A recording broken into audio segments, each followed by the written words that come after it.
Michael, Keith, you're all ready to go? Good evening, ladies and gentlemen. I'd like to call the meeting to order. I'd like to start off with the Pledge of Allegiance. I pledge allegiance to the flag of the United States of America and to the republic for which it stands, one nation, under God, indivisible, with liberty and justice for all. Thank you.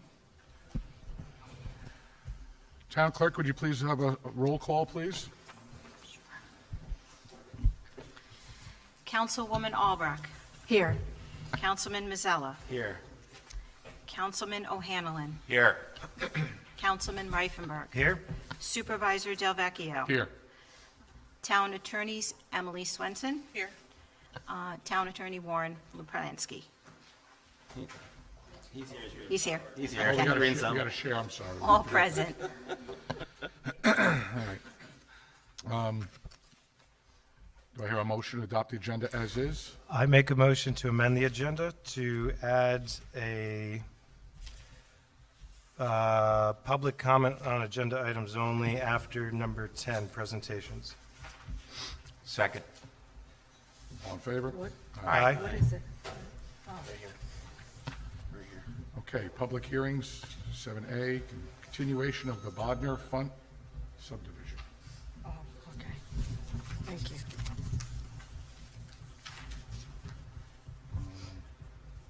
I believe we have, is this there? We're just going to continue, right? Can you hand him?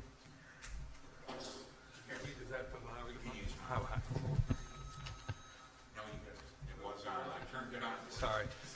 I don't think we have anybody here for the Bodnar application, but if we do, they can speak. And if any member of the public wants to speak, you can speak on it. We've had a number of public sessions on this. Okay, for the record, we are going to adjourn this with the board's consent to the June meeting. The applicant has more studies, which he would like to perform and submit to the town. I don't think we'll be ready by the June 5th, but the first workshop meeting. June 5th meeting, so I suggest we adjourn it to the June 21st meeting. June On a 21st. Wednesday, I believe. And just for the record, we did receive a recommendation from the planning board on the application, and their recommendation is that if you just give me that'd be great. That the application be denied, and the planning board concurs with the engineer's opinion that a common driveway entrance from Martin Road could be designed with more reasonable safety precautions. So hopefully the applicant will take that into consideration when making their additional submissions, but we would expect that we would get the additional information from the applicant and maybe close the public hearing at the June 21st meeting. Just need a motion from the board to adjourn the public hearing to June 21st at 7:05. So moved. Do we hear a second? Second? All in favor? Aye. Aye. Do we want to allow the public to speak on it at this particular? Anyone would like to speak on the Bodnar topic? No one? Not hearing any? I move we close this portion to go to the next portion. Second. All in favor? Aye. Okay. We have the receipt and acceptance of the minutes of the 8A workshop public hearings meeting on 4/3/23. Do I have a motion to accept? So moved. Second. All in favor? Aye. All official correspondence are on file on the clerk, in the clerk's office. And we have a couple presentations tonight. First off, we have a dedication of the minutes, pages for Jean Van Leuven and Mr. Donnie Howe. You want me to read this first? Did you want me to read this first? Okay, that's a proclamation, okay. Okay. So, on to new business, all right.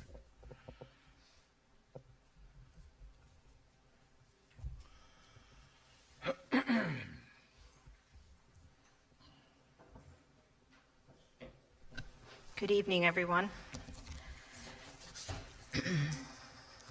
I'm here tonight to speak a few words in regards to two special people we lost recently in our community. The first person I would like to talk about is our prior town clerk, Jean Van Leuven. Jean passed away on April 3rd, 2023, at the age of 89. She was a beloved mother, grandmother, wife, and great-grandmother. She was married to the love of her life, John, for 71 years. Jean and John established their home in Pleasant Valley and lived there for many years before moving to Barefoot Bay, Florida, and then eventually to Mohonk, New York, to be closer to their family. On January 7th, 1970, Jean was appointed by Town Clerk Millie Hinch to the position of Deputy Town Clerk.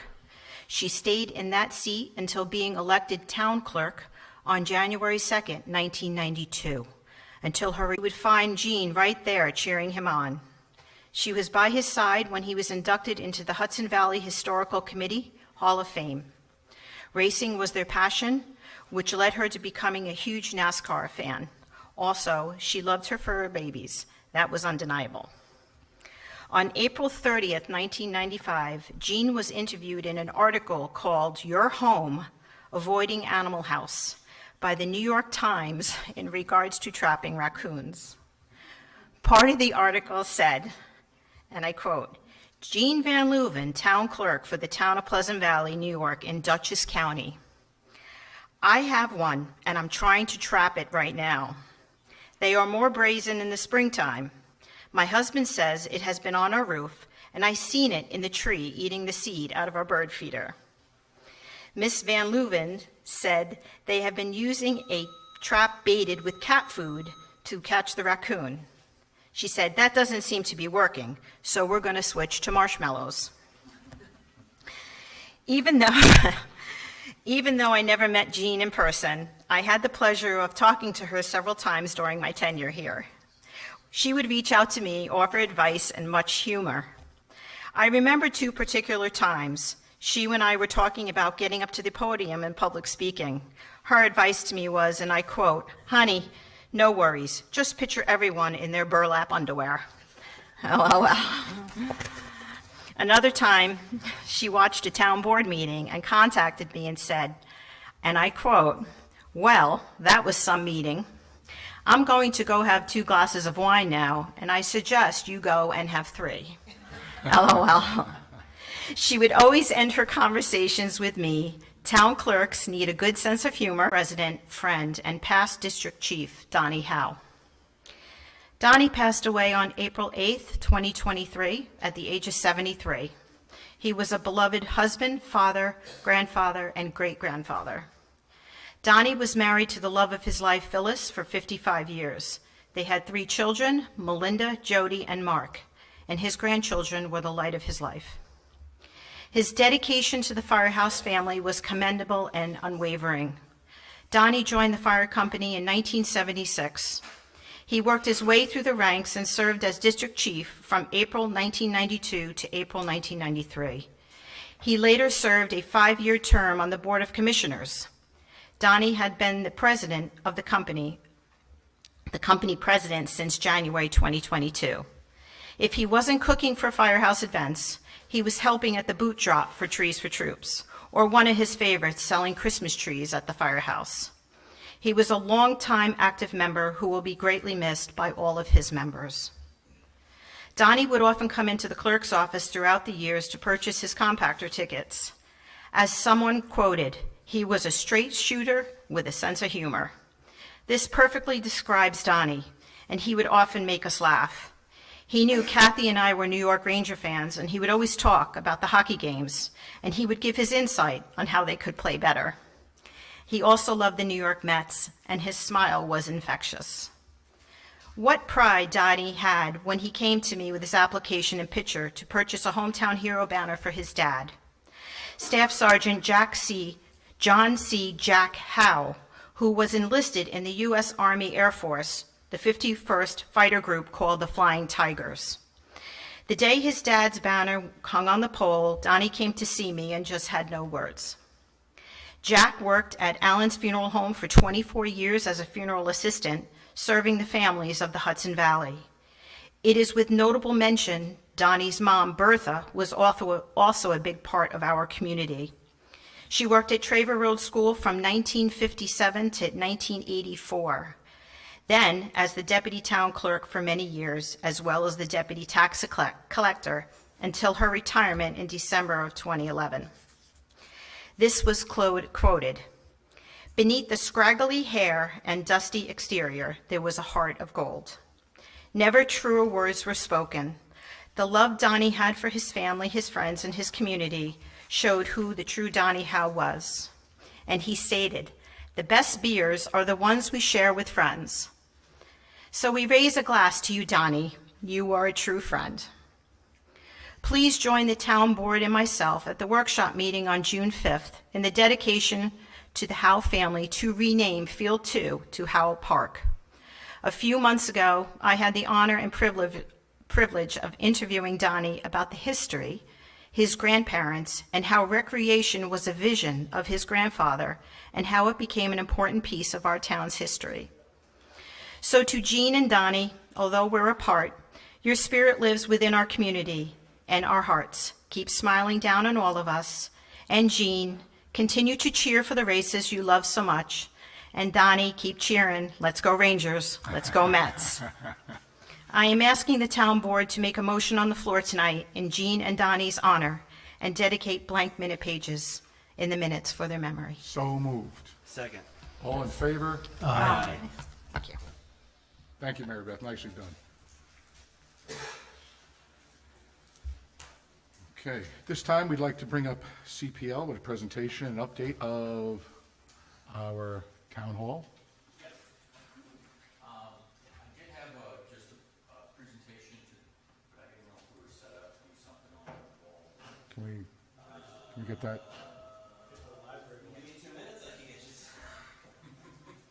I tell you what, I'll get started, if that's okay. Oh, I have these guys first, right? What's the difference? I have HDMI. I would need it.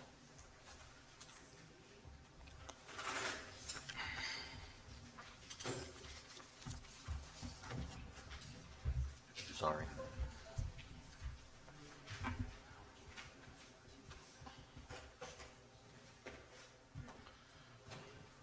By the way, you're looking at our IT committee. That's for you. Let me give These guys know how to do it. Give me a second on power. Oh, power to the.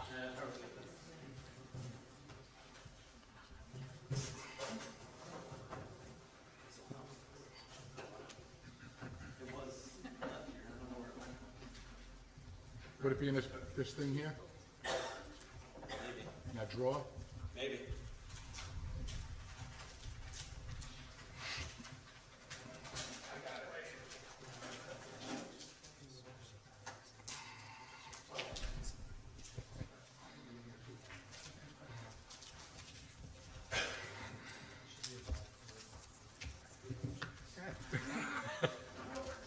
Should have brought this up. We're gonna rob Peter to pay Paul. Uh-oh.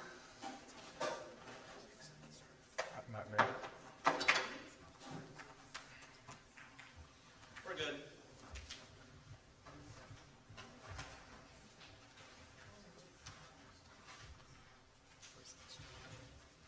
If you want to just put it Yeah.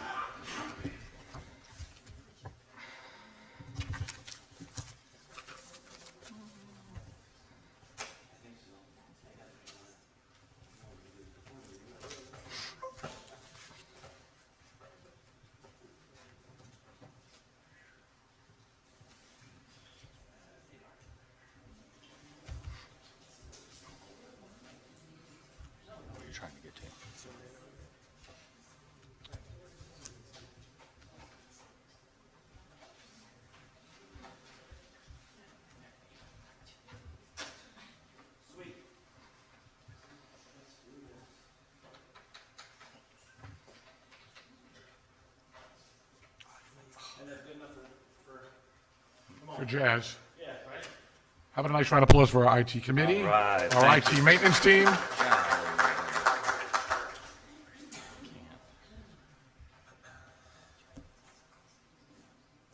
don't know what I've done. Holy smoke. I've never seen this happen before. Anyway, sorry. My name is Greg Bolner with CPL, and I'm here with Jonathan Duraco, who is an architect from our office, as well as Lou Rodriguez and Scott Butler, who are with the Palumbo Group, who, among other things, provide construction management services. CPL brought on Palumbo as a subconsultant to us to assist in the development of a project cost estimate for the benefit of the town in going forward with the bond resolution to move this project to the next steps. Just quick little bit of history. In 2018, the town purchased the building at 1903 Route 44 after doing the environmental assessment, seeker, building assessment, and bond resolution to purchase the building. In 2020, CPL, I'm sorry, I skipped one. In 2020, the town also secured an $867,000 Climate Smart grant, which goes towards the purchase and rehabilitation of the building. And that grant is in the process of being extended to early 2025. Also in 2020, CPL performed a building needs assessment, which basically looked at the square footage needs of the town to provide town services as well as town court services. So that building assessment or building needs assessment identified that there was a need for approximately 14,000 square feet of building space. This current town hall building, for reference, is about 7,000 square feet, and the building at 1903 Route 44 is about 17,000 square feet. So the building on Route 44 is a little larger than needed, but clearly the town needs more space than they currently have in this current building. In 2021, CPL prepared a preliminary construction cost estimate, which was based primarily on a historic square foot cost information, and that cost estimate was about $4.3 million.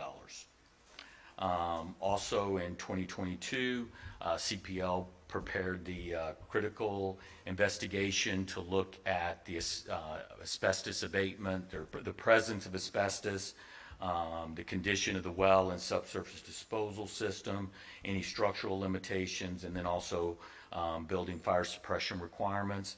Based on that investigation, there was no identified significant changes in the scope of the project as a result of that work. So in 2023, we developed the schematic design for the building footprint. We presented that last month. As a result of that presentation, a couple of things came up, which were the meeting room exits, access, and accommodations. So what we did to address that, and I'm afraid to touch the computer, but in the top right-hand corner, we added a door. Oh, thank you, Jonathan. We added a door there, which would allow access from the council to either leave the building or leave the room to use the restroom, or leave the room in case of emergencies. We also provided a little coffee corner, if you want to call it, just basically an area where there's a small sink, a counter, possibly an under-counter refrigerator, just so that if the town did want to have a meeting where you would want to have some type of coffee service or availability of coffee or microwave, it could be set up in that little nook for those types of activities as part of a main meeting room. We also, there was comments about the kitchen. So on the second floor, you go to the second floor, there were comments about the kitchen, the bookkeeper's space, the space for the maintenance staff, and also the space for council workroom. We didn't make any changes to that. We did want to point out a couple of things, based on the preferred facade renovations that we had talked to the town about on the last meeting, the window that would be in the kitchen would be eliminated. So we felt like that was reasonable space for a kitchen, as it would not necessarily be a desirable space for an office because there is no window. The next space over we looked at as being the maintenance staff room, which has a window. The next space over was identified as a council room, which I think there was some discussion as to whether or not that room is even necessary. But again, that's a room that has no window. And then the next space over is the bookkeeper space, which is a room that has a window. So those spaces could be utilized however the town sees fit. But we kind of left them there because we felt like it would be reasonable to have those offices split up in that way to provide for those types of services. On the left-hand side, there was quite a bit of discussion about the training room and the future office space. That area we basically left as it was.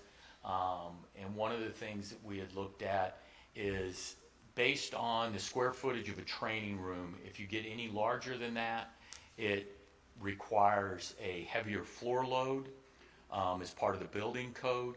That heavier floor load then requires support in the space underneath, which is currently the courtroom. And because the courtroom is a big open space, it creates a lot of limitations to be able to provide that floor support. So we felt like that should really be looked at as either a training room or future office space. If you try to look at that as an assembly room, the size of it that is shown up there is in excess of what would be allowed to not trigger that same floor load requirement. So, and then the next item that we looked at was the accommodation of recreational programs. And don't anybody throw rocks at me, but unfortunately, I don't, you know, the other than the community room downstairs, there's not, this building does not really provide as much opportunity for recreational space, indoor recreational space, as this current building does. This current building has the high ceilings, it has a large area, and frankly, to replace this building would probably be a $6 to $7 million project. So if you looked at this building as potentially providing a recreational space, it does provide that in a way that is probably more suitable than trying to develop a space at the new town hall building.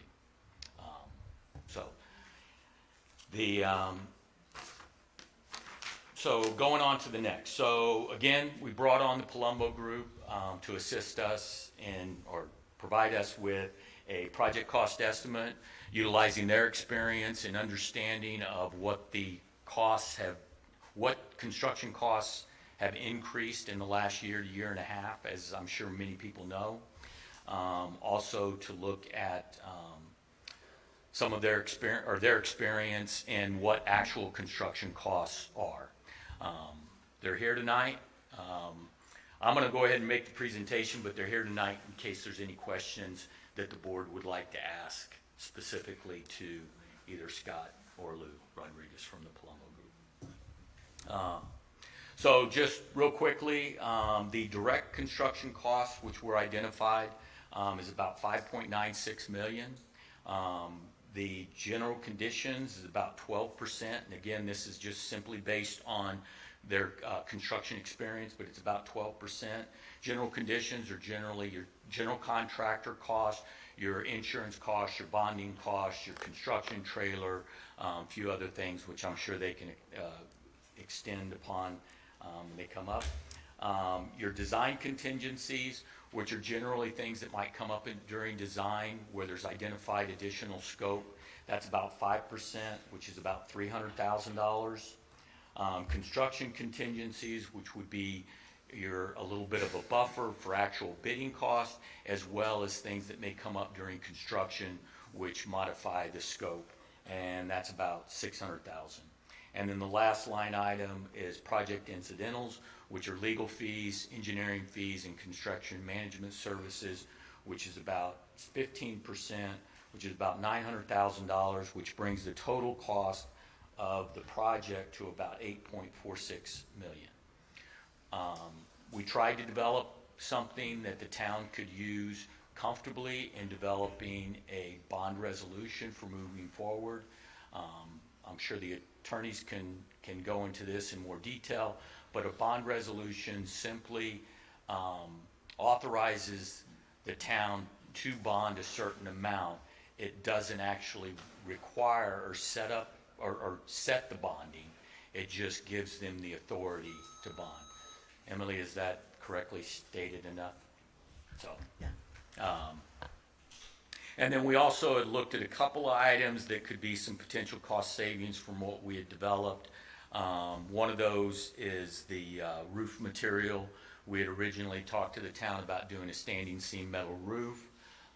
That could possibly save $250,000 to $300,000 by going to an asphalt shingle roof. So that would be a substantial cost savings. And then the other cost savings would simply be from not doing any renovations in that future space. Leave that as unfinished space, and that would probably save $100,000 to $150,000 just by not finishing out that space at all. So that's all I had. If anybody has any questions for the architect or for Lou or Scott from Palumbo, We want the lights or up. me. Put the lights up, that's fine.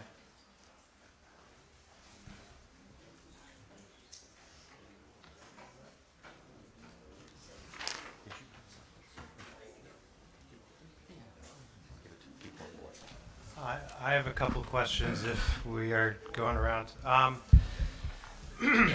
So,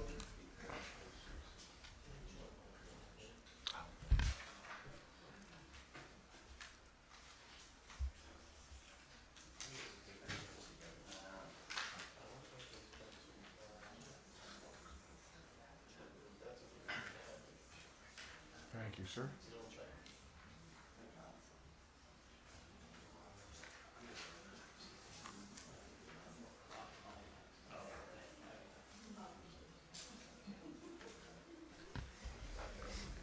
Yes. all right, first, thank you for being here and giving us an update. I think the residents and us, it's important to hear from you. Thank you for making the adjustment on the first floor. I think that makes us all feel a little bit more comfortable. I'm confused by the second floor corner. You know, that's been a thing with me, is that I think it's 3,000 square feet of stuff that we don't need. And from the study, you've addressed that it's 3,000 feet that we don't need. So we had that special meeting over a month ago. And at that special meeting, the board decided that we would like to pursue making that upper portion a room that, not to play basketball or to do any of that kind of stuff, but to maybe have a senior center where we could have 30 or 40 seniors with tables set up instead, that we could have multiple days a week, stuff like that. So I'm kind of confused how we're here a month later, and now you're coming to the board telling us how this is a great building for recreation and that's not a good building for it. Again, we're now talking about keeping this building again, so it kind of sounds like the path we were going down before. I'm just not sure why we didn't try doing what the board wanted designed and where this idea of this is a better building when that's not what we were talking about. Well, it's not so much that this is a better building. What we looked at is that space there as a training room is about 700 square feet. We went ahead and put the square footage on there. This room here is about 1,500 square. The room in the top left corner is, actually, I'm sorry, it's about 1,000 square feet. This room here is about between 1,500 and 2,000 square feet. So it's that room there would be smaller than this room here. It would need to be limited for training, as a training room. So you could have an occupancy of, I think it's one person for every 15 square feet. So it gets it to less than 50 person occupancy. So if that's what you're looking for, that's something you could do. It's just when we started to get into the discussion of, are we going to have a room as big as this room? When I looked back at the actual square footage, we wouldn't. And so I didn't want to undersell or sell the town something that's going to be what this is, and it's less. But Yeah. but And it could still be used for that use. Well, I thought the conversation that we left that meeting with was we were going to rearrange some of this down here, make it similar to this square footage, and we would still have the limitation that you're talking about, which would still allow us to have 50 people, which is more than enough for a seniors program or some yoga or whatnot. My personal opinion, and I'll stick to it, is that I'd rather have some kind of plan for this instead of heating, cleaning, air conditioning, maintaining 3,000 square feet. And I'm just disappointed because I was excited that we were going to have some more plans here, and now I'm not sure. To me, it doesn't look like anything happened in the last month and a half. But Yeah, I was saying, it could still be utilized as training space, which would be generally the same thing of what you're describing. But the problem with the square footage and the person occupancy is the person occupancy is directly related to the type of, the definition that you provide the space and the square footage of the space. So with that space at being 997 or 977 square feet divided by, I don't know why I don't feel like I'm doing the math right, but it ends up being less than 50 person occupancy, which keeps the floor load below what's required which meets what is currently provided. folks, So that you don't, please keep it down. so that you don't have to provide additional support on the underside, which is generally the court area. So, but it can be, Can I just ask a question? Yeah. Did you have these conversations with anybody on the board that we were not going to change these? Or was there a conversation where we were going to keep it this way? Or did you have a conversation with somebody and they told you to keep it this way? I'm just confused how we're still on this. Was that a decision you made, or did you discuss something with somebody on this board? we met with the committee. You met with the building Okay, committee. Thank you. So, Councilman O'Hanlon and Supervisor Delvecchio, to get this straight, you made the decision to keep it the way it No. was. Is that what happened? That's not what happened. So this is an option. Again, these are options that you need to figure out whether you want to go there. I understand that, but first of all, we haven't had an update, and nobody's told us that we all of a sudden weren't doing any of the stuff that we talked about. We get yelled at every month that we don't have any updates, and here we are a month and a half later, and nothing's been done except a door's been added. That's not true. So they worked on looking at everything that was supposed to happen. They looked at the possibilities. They came back with saying to us, that might not be a good idea. It may be, and it may not. No one twisted their arms to say anything. They came to us with their assessment of everything that you folks have. No, And and I'm well, not saying this is right. Greg. I'm saying is that this needs to be communicated to the board, and we shouldn't be finding out now to then have this conversation again, to then now go waste another month and a half, and people are questioning us why this isn't getting done. This is a perfect example, I think, of why this isn't moving forward. We shouldn't be here tonight, a month and a half later, just finding out that this decision has been discussed and it hasn't been brought up to us. It's just aggravating because I'm That's constantly being not a yelled at. decision. It's a choice that we still have to make as a board. That's you're getting an update to make a choice. I thought we made a choice a month ago. If it physically can't happen, you have other choices. Is my That's point. not what the engineer's saying, though. The engineer's saying that he believes this is a better recreational space.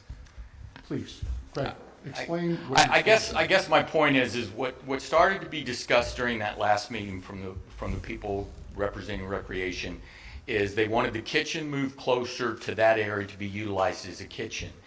And I just wanted to clarify that the kitchen is not really a kitchen. It is a sink, it's a countertop for maybe a microwave and a coffee pot and a refrigerator.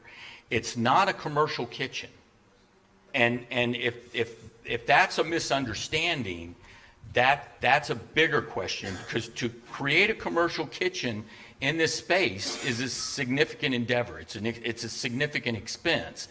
And that's where it was my understanding that what the town was looking for in the beginning was more as a break room, not a commercial kitchen.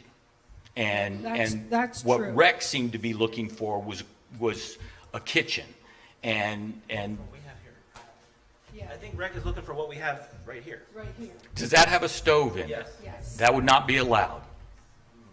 You start to get into a stove and an oven, it starts to become a commercial kitchen, because it's a public space. And It out in the future also for that reason. But up here, or yeah, down here, but up on the second floor, I thought we had spoken about having something, boy, am I short. Huh?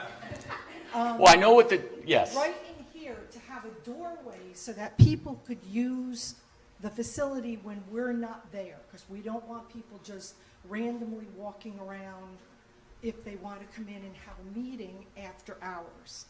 But I don't see that done. Okay, that was The one. other thing is it really, to me, having a room for the council people is absolutely ridiculous to me. Having another meeting room of some kind would be useful, but downstairs, like I said, I think we should have, I understand upstairs not having a kitchen facility, but we did in fact talk about that floor being reinforced for certain things to happen up there. I remember having this conversation. Downstairs, we had not spoken about a kitchen area, but if you're gonna put kind of money into something that we're putting it into, we should be doing it right from the beginning, because otherwise you're gonna have the woulda, shoulda, coulda thing come up after that, and that's not going to be a good thing. We don't wanna have to look back and say, ah, crap, we should have done that. Okay, so that, I apologize. I was not aware that the town was looking for a commercial kitchen. There's quite a bit involved in that. You've got grease trap outside, you've got fire suppression. It's, you know, and.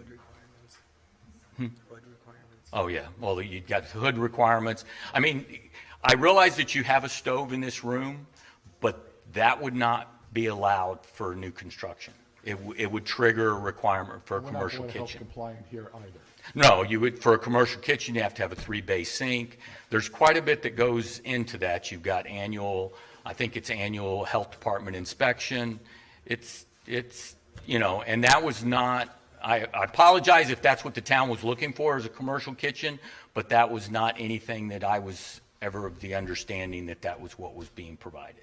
And I realize that the town, you know, I hear what people are saying about having the community space. I think the community space downstairs would be more accommodating than the space upstairs, because upstairs, I realize you're looking at a large meeting room, but you're looking at a large room with an 8-foot ceiling. It's not a 15-foot ceiling. And so that in and of itself provides some level of claustrophobia when you have a large meeting room with an 8-foot ceiling. And that was why when we first came on board, when the town first looked at this in 2018, there was discussions by the previous engineer to make the meeting room upstairs, to have that be a meeting room and a courtroom, which we brought to the town's attention. The courtroom would not be accommodated upstairs because, generally speaking, for a court facility, you need to have a 2-foot rise, or a 1-foot rise. I guess a 1-foot rise between the people in the audience and the judge. And so if you have that 1-foot rise, then you've got basically a 7-foot ceiling, which would not be permitted for the judge's area. And yes, you could, and that would also then require the reinforcing of the floor, but that reinforcing of the floor was not anticipated with the courtroom being on the first floor. Once you take the courtroom to the first floor, now you have less opportunity for reinforcing the floor because you're trying to create a wide open space as much as possible for that courtroom. Back in the beginning, when Maria, okay, I remember talking to her about this whole thing with the court system. What is the cost factor for raising part of a roof up on the second floor? Is that like off the charts and? Well, that may be where somebody could step in from Palumbo. It's a truss roof system, so it's my understanding if you looked at trying to raise the ceiling on the second floor, you're basically completely rebuilding the roof system. That's correct. Okay. On part of it. I don't mean the whole thing. Right. Full trust, wherever you want volume, you can do open rafters and get the volume. But what would you would have to do, because the trusses run from the front to the back of the building, it would basically be rebuilding the roof on the 1/5 of the building. Because that is basically 1/5 of the space, if you go back up to the, That's upstairs because space. in the beginning, she had thought that that would be the best use of the space because we had so many extra square feet in the building that we actually needed. So that's why I'm figuring that downstairs could be used for other things, such as certain things with sports or whatever. Because to me, keeping this building here is just not really feasible. Between the flooding and the work that needs to be done in here now, it's, you put a marble in here and come next Monday, you could come in here and the sucker'd still be going. So it's not real, that's not good. That's not a feasible thing, I don't think. But originally, I remember her stating that the court system being upstairs and raising the roof up would utilize all the space a lot differently. There's been several iterations of the discussion of this building, because at one point we had talked about actually rebuilding that entire 1/5 of that building to make that 2-story, 1-story, to basically make the courtroom be from top to bottom, be the full height of the 2 stories. That was one of the discussions that we had. Raising the roof on that end of the building, it would be an additional cost, and then what you're looking at then is then using the courtroom downstairs, the courtroom area downstairs as recreational space.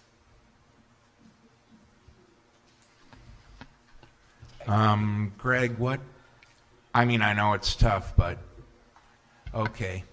Ballpark costs to do the necessary reinforcements to the floor for the second floor to hold that kind of load, and then to raise that part of the roof. How much do you think that would add to the tab? I can tell they wouldn't want to answer that question. It's a hard one to answer off the top of my head, but it would be a substantial cost increase. We can take a look at that, because if you're talking about using that for a large recreational space, then you're talking about having to reinforce the floor and also raise the roof. So I guess probably adding $1 million to the project, if not more. To raise the roof over there, that's also a concrete block wall, so it's not as simple as just sistering wood framing to raise it. You'd be putting a substantial cost towards that too on the outside. I'm not so sure that's one I want to ask my taxpayers for. Not when we have this building with the high ceiling, and you're on concrete here. You can load this floor all you want. Can I ask the committee then what your guys' recommendation to the rest of the board is for the 3,000 square feet?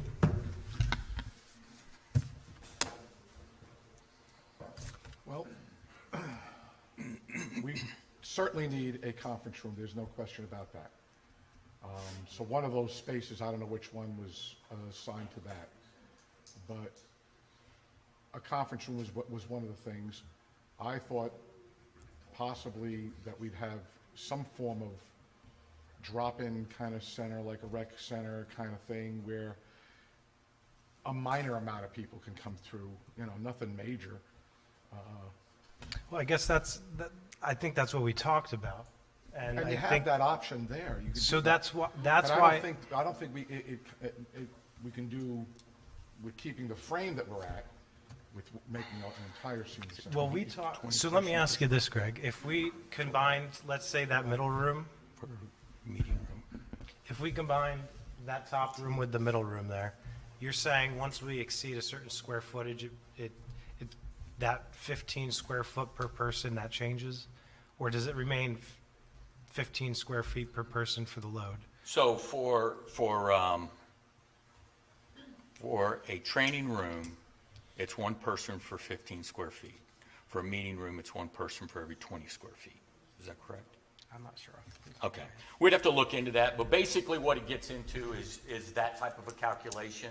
So if you had a meeting room so what the triggers are is if you have a room that has an occupancy greater than 49, so 50 people or more, then it requires a 200-pound per square foot floor load.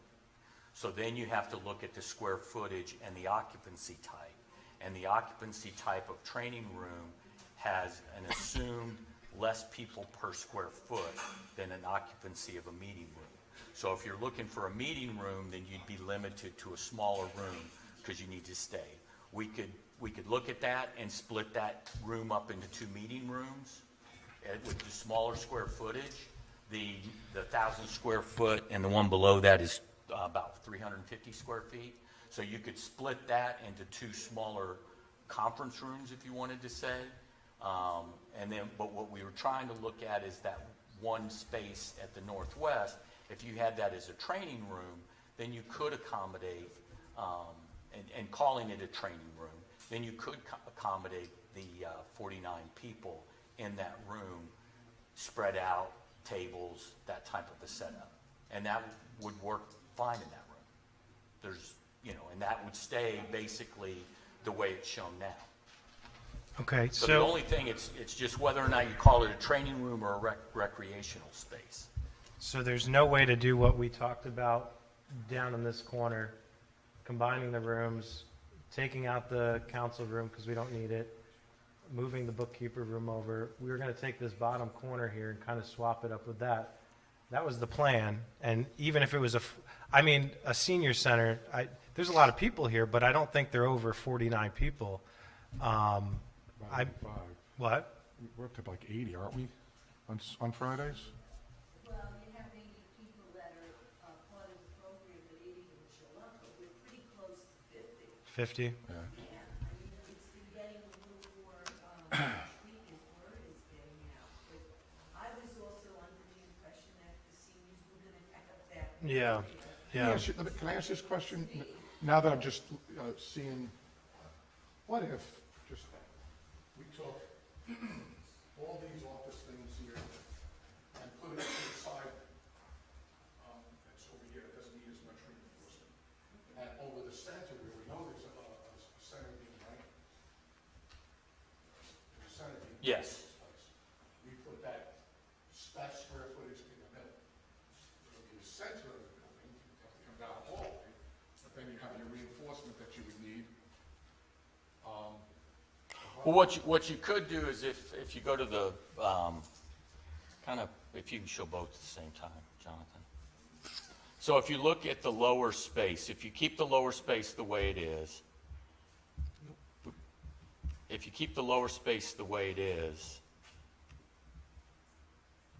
you could basically reinforce the floor, which would be kind of above the jury boxes and then the court offices. And you could have that space all the way from the kitchen, all that long, narrow space there, if you wanted to create that space with reinforced floors to allow for the additional occupancy. and then have the space in the top left-hand corner split up into offices for the bookkeeper. Light stuff, not like. Light clerks- stuff. Clerks Yep. gotta have a vault. We have lots of stuff for the zoning, but the lighter offices that don't require Right. storage. And you could even move the kitchen to that, or to I don't want to call it a kitchen anymore, the break room to that area. If you want to move the break room and a couple offices over to that area, you could move that over. And then you would have a larger space. It's going to be a long, narrow space, but you'd have a larger space. Is that, I mean,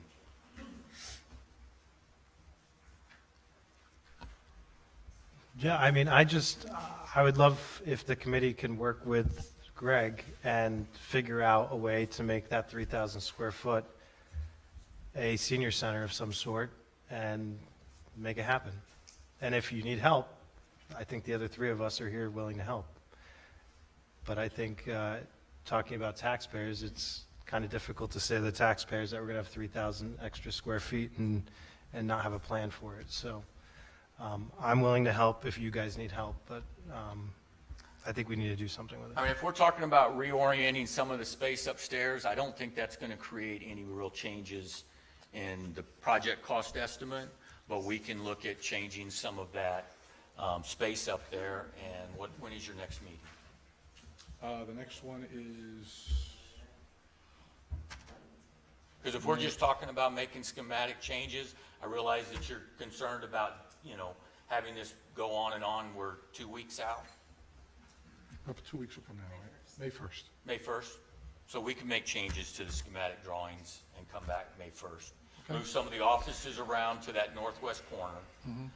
We're leaving the downstairs the way it is. We're adding that little nook to provide some coffee service if you wanted to have a meeting downstairs in the community room.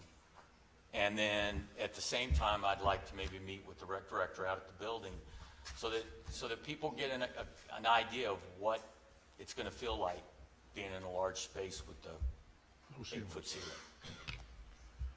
Perfect, yeah.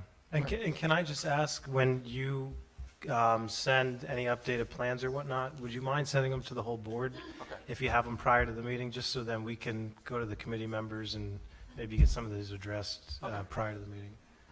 I appreciate it. Thank you, Greg. Thank you. Appreciate it. Thank you, gentlemen. Thank you, Greg.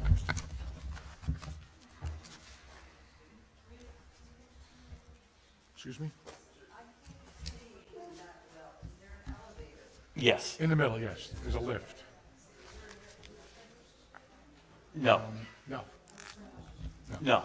In order to, a sprinkler system for this would probably be $500,000 to $1 million addition to what we've already talked about, because you have no water source.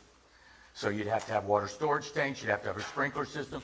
What we've done to address that is we've provided firewalls to limit the spaces that require fire suppression. Now, what I was seeing on the lower level of that, is there emergency exits on the back of the lower level? No. Of the building? There's no fire exits? On the back of the building, it's underground. Underground. So how are you supposed to get all the seniors down to the second floor?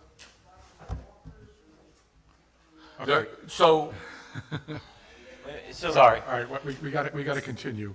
I know you have questions. Why don't you submit those questions to us, and so we can ask them when we go in to meet with them. That's probably a better way to do it, okay? Thank you, gentlemen. Thank you. Yeah, we'll take those for you. I believe the next presentation we have is the library, their annual presentation.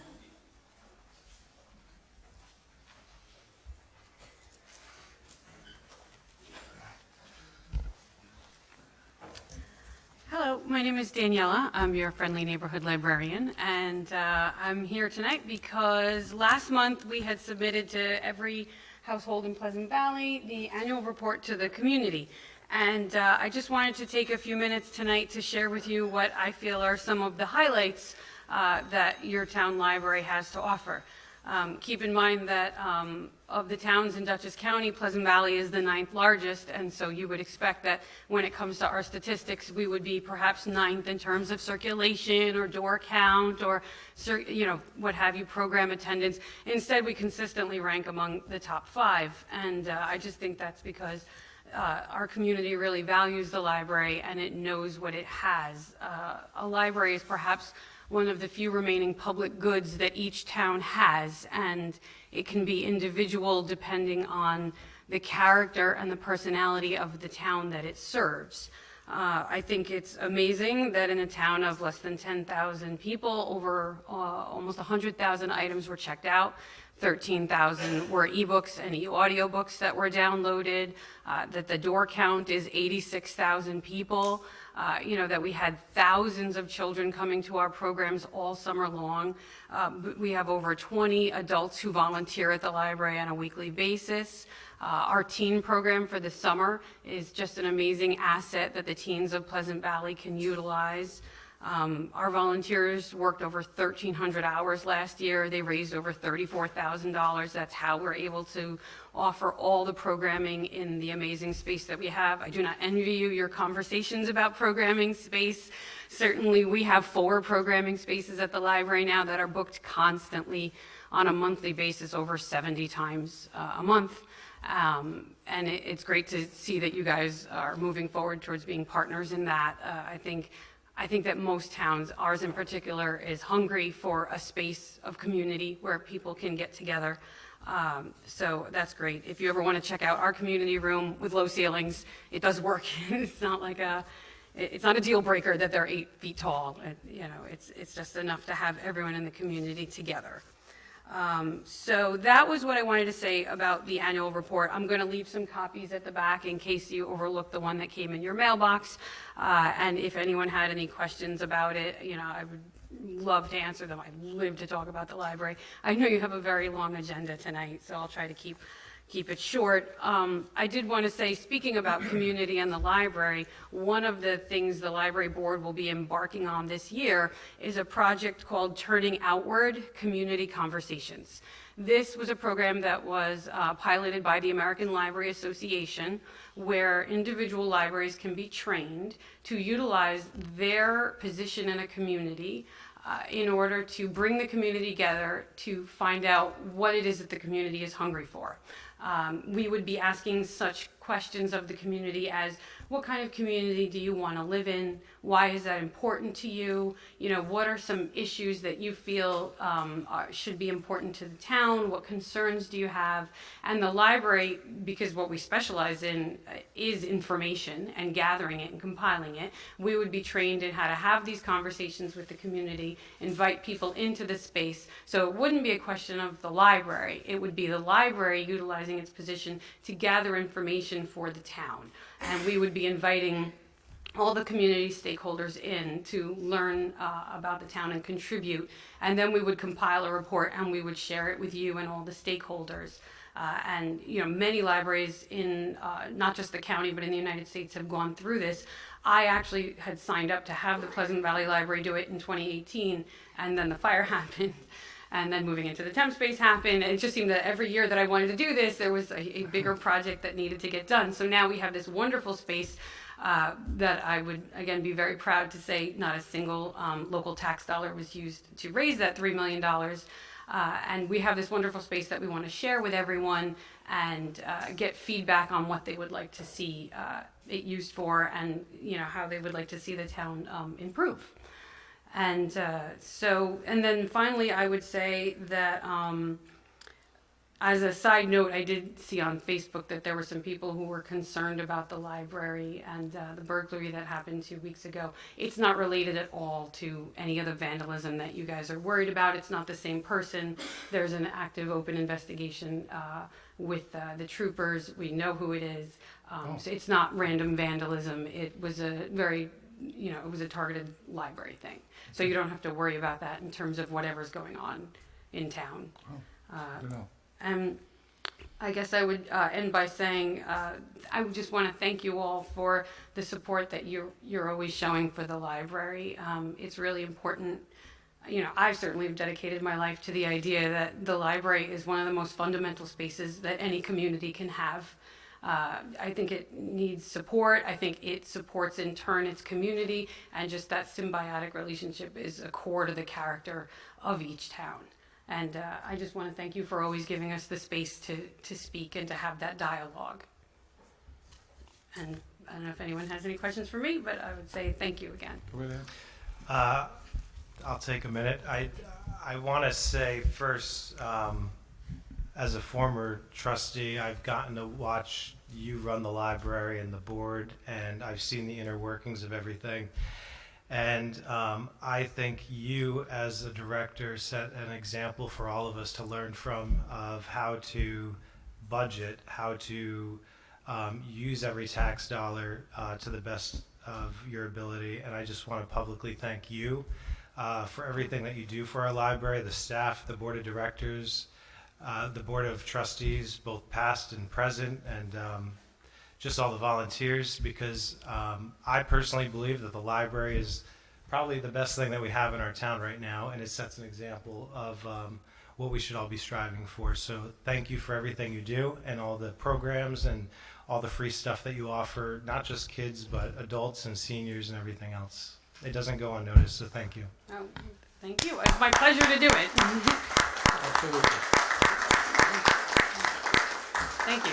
It's literally all I ever wanted to do was be the town librarian, and we just have an amazing team at the library. They're just all so dedicated. Valerie, Bethany, there's Julie, the children's librarian.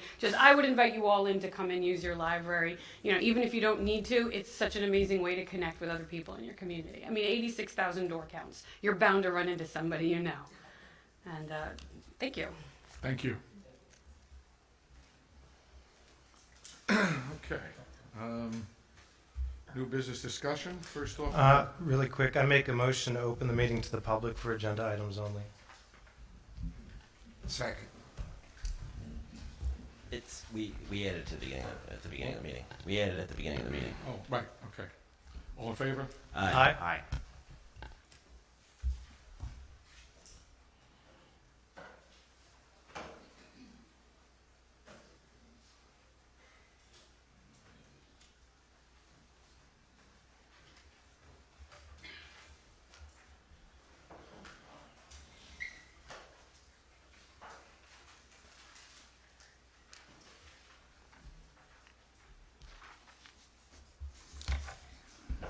Gary Vitter, Salt Point Turnpike, Pleasant Valley. I hate anachronisms. What's ARPA monies? ARPA. American. I see ARPA. American I can read. Rescue Plan Act. What is that? That's the COVID relief money we got. That's COVID the American Rescue Plan Act. That isn't the money that you've got in the funds. Nope. Totally separate. We never had all this. We never had any money. Okay. I guess I don't have a question there then. Come up under the other business. Anyone else? Not seeing any. I move we close. Oh, I'm sorry. Good evening, thank you. My name is Anthony Champion. I'm the sitting president for the Pleasant Valley Community Gardens. I'd like to, first of all, I scripted my answers for the end based on your agenda and public comment, but I'd like to thank you for the pending resolution on the designation of land at the Helen Aldrich Park. New to this group and to involvement with the garden club or the Pleasant Valley Community Gardens, would this dedication of land at Helen Aldrich Park be in addition to land that is currently being cultivated for the summer camp program, or is it one and the same? So it's a separate parcel. I don't want to go through the throes of setting that back up again, but if we don't have an executive session at the end of the meeting, I can show you an aerial view of the land. It's If you drive up to the parking lot in Bakerfield, say you're looking at Bakerfield, standing in the parking lot, it's everything directly to your left, which is really just high weeds at this point. Okay. Appreciate that. Thank you. As I said, scripted towards the end, has or will the resolution 65-2012 be rescinded? I asked because there was mention of an acre of land at Rettle Park. And in that, it states that the town of Pleasant Valley would be looking at that for landscape to figure out a best place to do that. If that hasn't been done, will it be done? And what can we do to help facilitate moving forward on that area of land as well? So from what I understand, there is going to be a garden at Rettle Park for, in honor of the Herb and Sue Rettle. But I believe the community garden that we're talking about is going to be at Helen Aldrich. So that's what the differences are. Okay. Okay. Correct? Am I correct, Gene? Talk about a community garden at Rebel. At there as well? As part of the dedication and the memorial. Right, right. Okay. No, just looking for clarification on a few points. Thank you very much. Thank you. So the resolution that's in your packet, it doesn't rescind the previous resolution, it Amends just it. changes the It just changes the location of the location. garden, right? Anyone else? Not seeing any, I move we close the meeting to the public. Second. All in favor? Aye. Okay.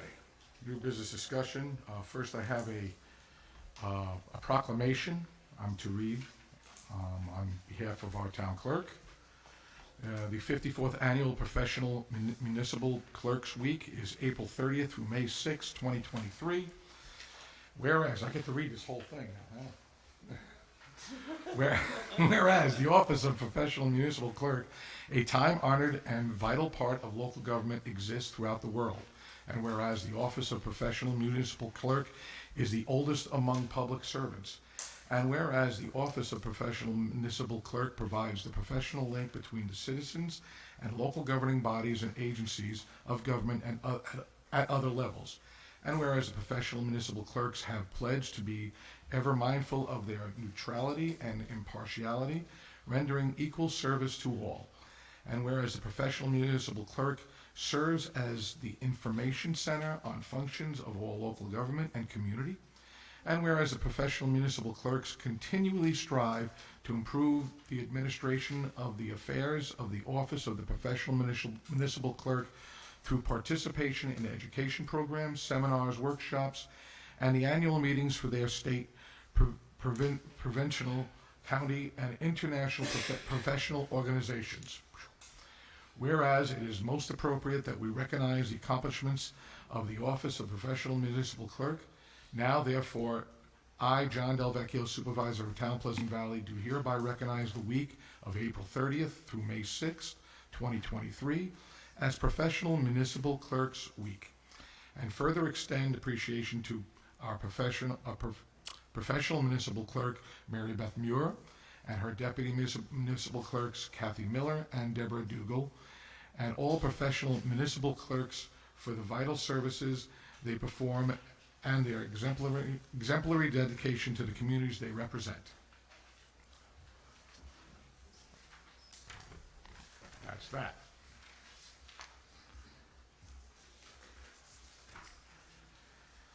Okay, interviews for legislative aid, zoning administrator, Councilman Reiffelberg, to give you the update. Yeah, so we talked about it a little bit today. I just wanted to make sure we were continuing the conversation of who is going to do the interviews for these two positions, and just so we can get moving on that. I believe Mary has volunteered, and I'm one of them, right? We're going to do them. We have 4 on Thursday already. We've received a lot of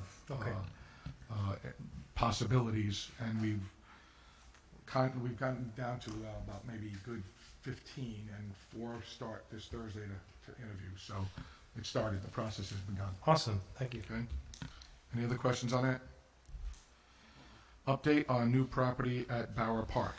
Councilman Yes, Murphy. so I know I promised a full-blown presentation this month, but I saw the agenda had a bunch of other presentations, so I didn't want to make the meeting any longer. I will have one for next month. It's not really a time-sensitive thing at this point because there's a season that bats go into trees and we can't clear land, so we can't clear anything over there until the end of October anyway. But we've been out there with Greg, the engineer, a couple of residents, Sandy and I were out there, Tracy from soccer, Councilwoman Albrecht. So we've kind of put our initial plans through the rec committee. They're kind of on board. So if you were out there this Saturday or drove by the entranceway this Saturday, you'll see why we're in dire need of expanding that parking lot, because you could literally not get off North Avenue because it was backed up on there. So I will have a presentation for next month for everybody. Okay. ARPA monies. So it's been requested by our auditors and our accountants and everyone that we need to start the process of identifying what we want to spend some of this money on. They highly suggest that we spend probably half, at least, this first 700, she said 700, right? At least 600 to 700 of it sooner rather than later. And just by the time we start everything and by the time we identify and then put up the RFPs, we're looking at, we're past our date. So, I know that that money has some stipulations to it, right? Can we, so I know that I looked into with Melanie a little bit, some of it can be used for some of the IT stuff that we mentioned, that we talked about a meeting or two ago, that we're gonna be out of compliance for shortly. But my question is, can we also use that for some of the land at Bauer? Can we? We can use it for a lot of those things, absolutely can use it. The idea is what we really should pick are things that don't create too much further maintenance past the initial purchase of anything. That's the only thing we gotta really stick to, for our own sake. So one-offs are great, you know, things for the parks. Michael talked about gates for the parks, great ideas. There's things, we have picnic tables that we bought last year. We bought, they were beautiful, and we replaced Some of them. Let's replace more of them. It has been suggested, maybe give some to Highway to help continue pave, and finish a project that they have gonna start. Should we set up a committee like the auditors recommended, so there's two people to kind of take all these ideas and then kind of bring them to the board? Or I guess like we all have these ideas going around of what we would like to potentially do, but I guess if we have a committee or a point person to kind of direct that all too. We could certainly do that. We just gotta really step it up. It's gonna be one of those, you know, gotta get right, hit the ground running kind of thing. Well, that's one thing, like if we did pretty quick earmark some money for paving, I am sure Highway Superintendent Baxter could put it to use within the next 30 to 60 days. So, and I understand, you know, that need for paving is dire and CHIPS money's not going to cover it, so. My 2 cents. Being that I have a very good idea of what this money should be used for, I've sat with John a couple of times, would somebody, I mean, I don't mind meeting with her to just, so we can compile the list that you gave us, the list that Mike gave us, like everyone's emails, and we can figure out what makes sense to earmark for this, earmark for that. That way we know if we have extra money for you this year. And we Yeah. can have that done by next month's meeting, the May 1st meeting. That way we could then have a resolution to put the money where it's supposed to go for that purpose and move on. So would you and Mary like to work on that? And you can also, you can see if all that stuff that we were saying fits within the use and all that stuff as well. So, Mary and Frank will be working on that. Yep. Be the point people on. Yep. And you have pretty much the list of what we Yeah, no, yeah. kind of decided on already, and we can go from there. All right, good. Too, so. Real quick comment on the payment, Got hit with a fire hose over the weekend. Just so the board's aware, the time constraints for paving this year are kind of closing in on us. I'm scheduled right now for June 12th to start my paving anyway. And, but because a lot of people didn't pave the last 2 years because of COVID and indexes were high, everybody's kind of cramming in now. So they're, their paving windows are closing up pretty rapidly. So just as you're going through. Yeah. And I know you guys have to do it certain steps, but just so that's in the back of your head. The sooner the better, and I can arrange it with my paving contractor to get on on the schedule later in the summer for more paving. I got you. What are you talking about, sooner the better? So as soon as you guys come to me and go, hey, I got an extra $10 to give you for paving, then I can call my paving contractor and go, look, I got an extra $10. Let's do another mile. So it's. So so since we're having this real quick open conversation about it. Yep. Since we're gonna be working on this, I'm gonna ask you, if there is a project that you know of, a one-off that you need, like an area that you haven't touched or a road that needs to be done, or I would need a dollar amount from you so we could figure that into a budget for us. 300,000 No, would I be mean, great. like, you know what I mean? Like, email us what you want, like the project you want to put it for, so Okay. we can put it into Yeah. our. I can do that. Both you and Mary or the whole Yeah. board? I mean, I can send it to the whole Send it board. to so- them, Okay. and we'll go from there. Perfect. I'll get it to you this week. Sweet. Thank you. Okay. Future law regulating cannabis. Michael?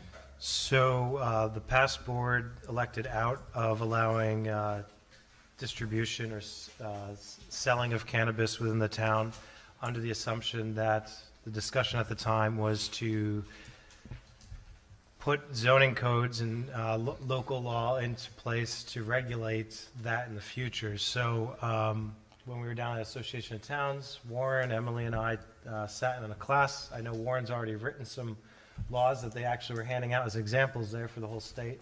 So I know Emily and Warren both wanted it on some agenda to be able to kind of bring us up to speed and what the next steps potentially could be. So it's all you guys. Chief? Hold on one second. Hold on. Good. Okay. So the town opted out for retail and for cannabis lounges. In order to change that so you could have retail, I'm assuming you're not interested in lounges, but most municipalities are not.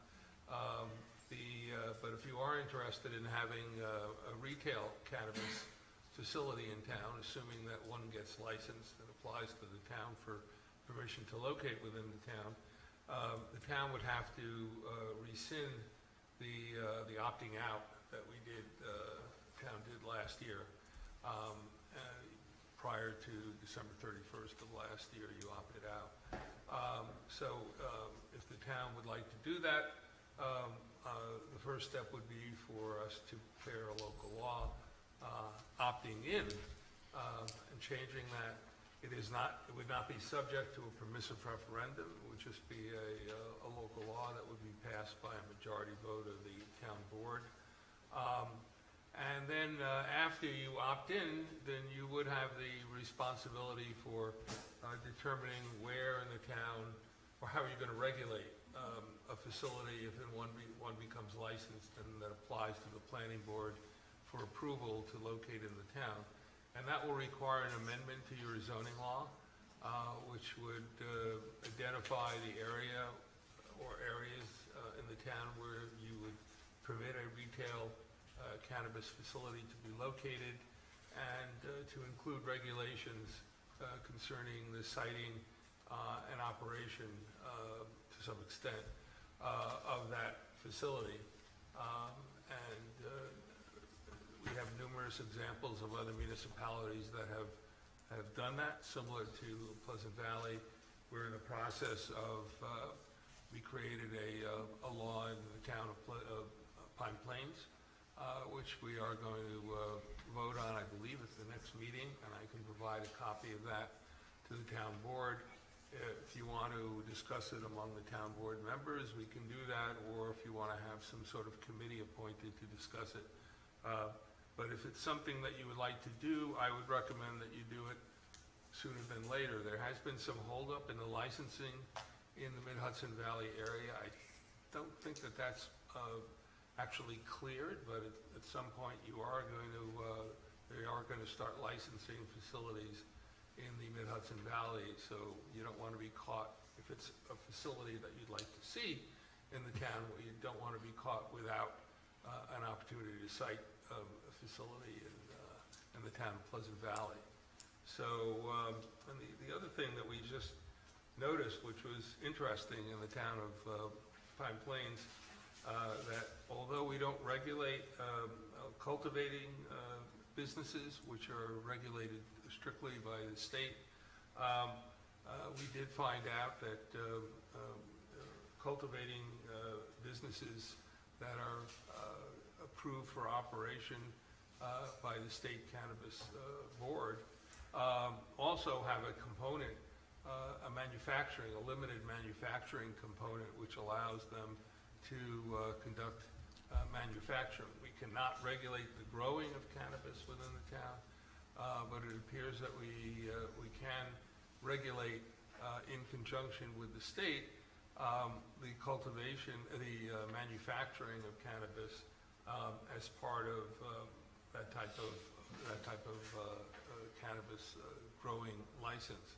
So that's something we have to give thought to. We were caught a little by surprise when we had an application in the town of Pine Plains for a facility, but it was located in the manufacturing district of the town, so we determined that that was acceptable. But if we had to do it over again, we probably would have regulated that aspect of the manufacturing of cannabis. So that's something we have to give some thought to if you want to go forward with it. So what I can do is I can send you some examples between now and the next meeting of what we did in Pine Plains and some other towns, how they regulated it, and perhaps get some direction from you at the next town board meeting as to whether you want us to go ahead and draft something to move forward. The first step would be to rescind the opting out. Second step would be to actually pass a local law that regulates the retail sale of cannabis. Warren, can I ask you a dumb question? You can always ask a dumb This, question. There's no such thing as a dumb What's question. the difference between growing cannabis and manufacturing cannabis? There is a difference, because I'm not an expert on this, but they grant what is known as a cultivator's license for the growing of cannabis, and we were surprised to learn that as part of that, those cultivators have the ability to do limited manufacturing, in which they take the cannabis flowers and they convert them to put them into jars and package them, and then they sell those to retail distributors. And there's apparently different levels of cannabis manufacturing depending on the manufacturing devices that you use. The one that we're looking at in Pine Plains is very simple. It's the lowest level. But in order for them to get actual machines that convert the cannabis to, I don't know whether they make joints and other products, but there are sophisticated types of machines which take the raw material and convert them. That's another level of approval for a cultivator, which the applicant in Pine Plains doesn't have. But I just pointed it out because we don't want to be caught off guard if we allow this and then find that we're not, it would be difficult to regulate it under our manufacturing local laws in the town. I want to have something specific for cannabis manufacturing, because it does bring its own set of issues. Okay, I didn't realize there was a difference between so you grow it, but if you don't have a manufacturer's license, you couldn't put it in a bag and put a price tag on it. Well, apparently for growing it, for cultivating it, again, I'm not an expert on that, there's a component to that cultivator's license that does permit a limited type of manufacturing. And there are probably other degrees of manufacturing that don't necessarily apply to the cultivator's license that automatically apply and require much more oversight. We do have, in conjunction with the cultivator's license, I don't know if we have anybody cultivating. It has to be within the town of Pleasant Valley. I don't know if we have anybody growing marijuana or cannabis in the town. But it would have to be somebody within the town who's actually cultivating it, who would then want to do this limited if somebody was growing pot in town right now, we really don't have anything to say about it anyway. Well, if they're growing, they have to be licensed by the state, but we don't have any oversight over that That's what I mean. unless they want to establish a manufacturing site. And that's a facility that would require approval both by the Office of Cannabis Management and by the local municipality. And there are strict regulations, all kinds of requirements for that type of facility. Okay? Understand much better now. Oh, thank you, thanks. So I'll send you some material between now and next month, and we can talk about it at the next meeting. Can I just add quickly, I think, Warren, correct me if I'm wrong, but some of the municipalities, like you said, opted out in order to wait for the regulations, and now that they're out, you know, they're more comfortable opting in. And also, there's a tax that the municipalities get a portion of, Oh, right? yeah. If they do have a facility located in their municipality, so that's something. Just that for the, consider. just for the sake of asking, Retail sales. Are you gonna ask the same question? I think I am actually. I just want to know, like a straw poll, where instead of having them do work and spend all the money on them writing this legislation, how do we feel about this? Well, that wasn't gonna be my question. Oh, sorry. I mean, like, it's, you know, it's like, what is every? I mean, I'm for it, but I'm for it It's- because I know a lot. I mean, like, I've done my research on this. It's less addictive than alcohol. There's a lot of pros. There are cons. There are definitely cons, but there's a lot more pros. I'm for it for the fact that it's going to happen most likely illegally if we don't allow it to happen legally and be able to monitor as a town. So So that's, but before we get to that point, I wanna ask my question. So we have a shop in town now. How are they operating now? They're not, they're growing the lower level cannabis that's, Oh, so they're, yeah, that's. they're selling junk. Yeah, that's not cannabis. Oh, I see. Ah, I get it. Okay. Well, how do I feel? I had my mom, had cancer, and when she was very ill with it, and when her red blood cells were going down, the doctor actually turned to me a long time ago and said, a great way to get her to eat red meats and get that blood count up would be to maybe have her try some marijuana.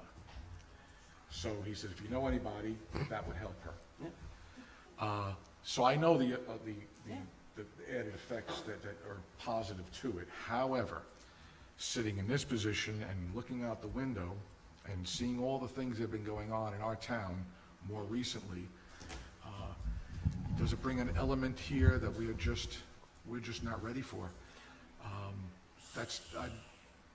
I gotta say, I mean, we've seen an increase in graffiti. We've seen an increase in vandalism.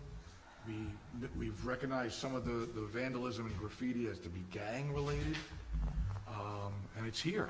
And does that help that? Does that bring that on? It's just, No, I get it. it It's a bothers valid me. question. It's a valid question. So here's what I'll say is, from the research that I've done and I mean, you look at the state of Massachusetts has been doing it long before we have. If you look at all 96 of their dispensaries, right? Because at the time that I did this, they had 96 or 97, I forget which. If you looked at every single city, and there was lower crime rates, there was lower this. It was the prime tail, right? Now I get what Pleasant Valley is, and it's a very special place. But I agree. I don't know if it's right or wrong, but I do think that I see an opportunity with us with the revenue, with tax dollars, because it's a lot of revenue. And if we It's gonna happen if we around can us regulate anyway. it, if we can regulate it in a sense that makes sense for Pleasant Valley, I'm all for it. That's how I'll leave that one. So we got work to do. Yeah, you're not gonna spend, at this initial stage, I'm only gonna send you some examples of things that have been done. We're not gonna go through the process of doing the work. When you take a look at it at the next meeting or the meeting afterwards, you can let us know if that's something you wanna invest our time and effort in. I'm assuming you had this dialogue when you opted out. We did. Very similar. Yep. So you might wanna review the minutes of those meetings. And I have to be honest with you, I'm not optimistic that there are gonna be a lot of licenses issued in upstate New York. So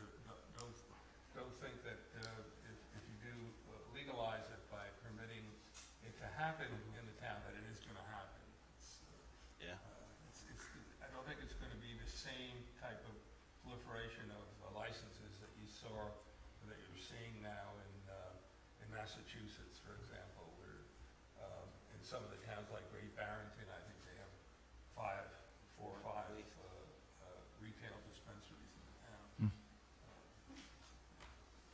At most, you'll have 1 in this town or in the neighboring towns. Okay.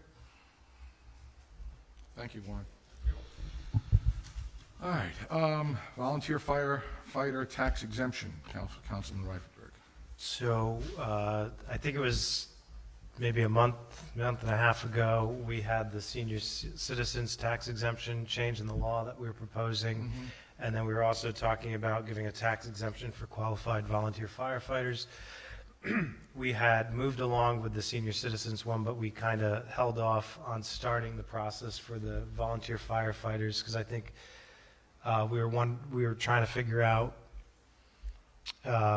in the law, it didn't really clarify how we were going to keep track of this or what the process was going to be like. And I don't know if Warren or Emily, I thought I saw an email that you wanted it on the agenda to possibly give us an update of our ideas. So. Yeah, I just wonder, I drafted this law and I've done it for other municipalities. It's not terribly controversial, but I think the thing that, if I understand correctly, that hung up the town board on passing it, there has to be a certification process where, I'm sorry. Can you hear me? My fault. My fault. There has to be a certification process so that the tax assessor can go to the applicant's fire district or ambulance company or wherever they serve and get certification that they've served the requisite number of years in order for them to qualify. And I think the town was a bit hung up on how that certification process would happen. But you don't have to deal with that now. You would if you pass the law now, it's not going to come into effect until the tax status date for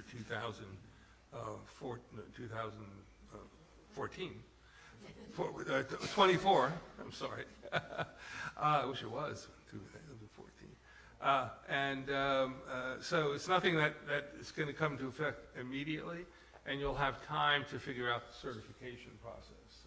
And that would be something that would be worked out between your assessor and the various fire districts and companies that are within the town. So you don't have to grapple with that now.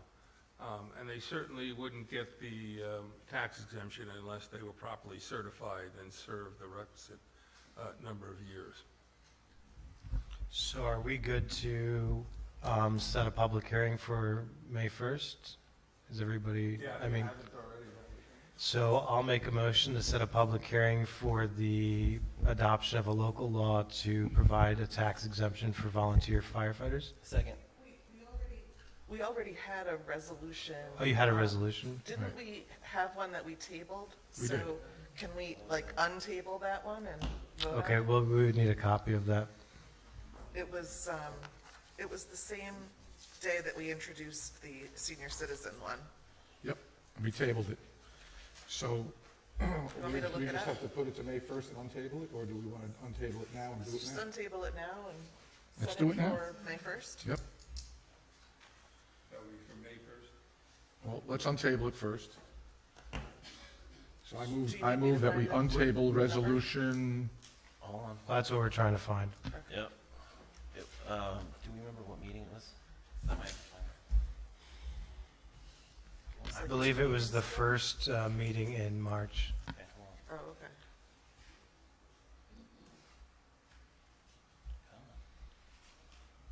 who's going to get it first, Mary Beth or Frank?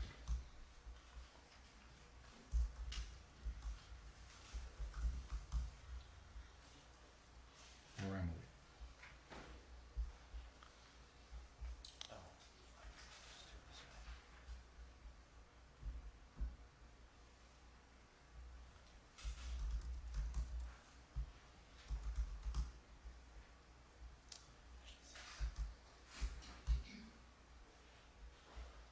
I have it here. It's, The The winner. winner.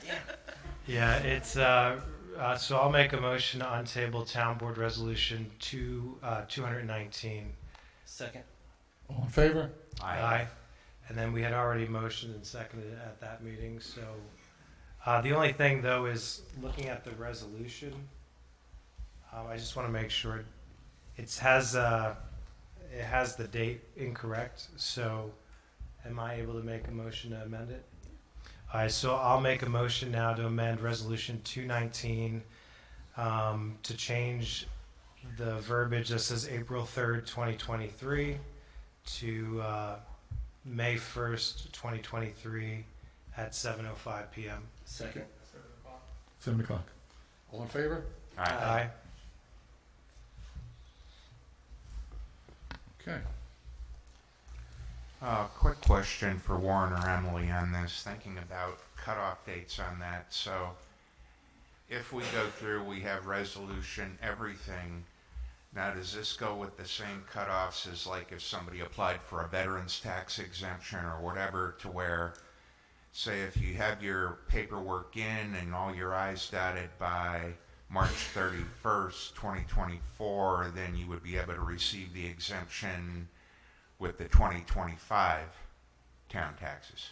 No, it'd be for 2024, so it'd be for next year's state county tax. Okay, because as it reads, for instance, for veterans exemption, actually for STAR, for any other tax exemption, if you were to have it in by March 31st of this year, it would take effect for next year.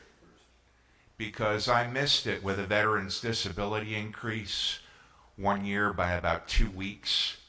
So it didn't take effect the following January. I had to wait a whole another year. That's correct. You have to file it by the tax status date. Which, March 1st or March 31st? March 31st. March 31st. Okay, so it'll be March 31st would be the tax status. But it's very strict if you miss it. So if we pass this and everything, everyone that was eligible for it filed this year, they still, by the letter of the law, wouldn't get it till 2025. Well, 2024, 25 tax, yeah. No, because we'd be paying the That's right. 24 taxes January, February of 24. Yeah, that's right. Okay. All right. New business resolutions. Town Board Resolution 408 of 2023, amending the 2023 general fund budget. So May I have a moved. motion? All in favor? Aye. Town Board Resolution 409, 2023, accept recreation fee for Catrini subdivision. So moved. Second. All in favor? Aye. Town Board Resolution 410, 2023, waiving the 30-day notice period for liquor license application for the Fireside Barbecue LLC. Do I hear a motion? So moved. Second. All in favor? Aye. Town Board Resolution 412, 2023, amending the 2023 general fund budget. So moved. Second. All in favor?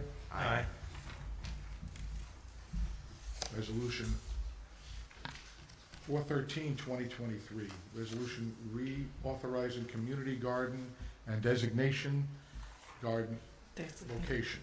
So moved. Second. All in favor? Aye. Town Board Resolution 414, 2023, authorizing payment of abstract number 4 of 2023. So moved.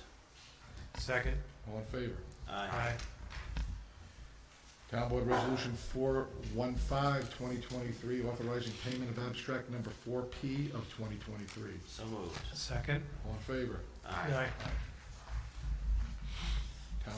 Town Board Resolution 416, 2023, resolution accepting and authorizing volunteer services to dig trench at Helen Aldrich Park. So moved. Second. All in favor? Aye. Town Board Resolution 417, 2023, resolution authorizing a contract with Superior Telephone Systems for the security cameras at the mill site. So moved. Second. Just, All in favor? hold on, really quick, do we designate where this is coming from? I believe we did that already. I don't see in the resolution I don't think of where this is the money's coming from. That is correct, it's not in the resolution. So, We can add it to the resolution. yeah, Do we know where the money's coming from? I believe Melanie said where it was, and she's identified it, and I can't remember which one she said.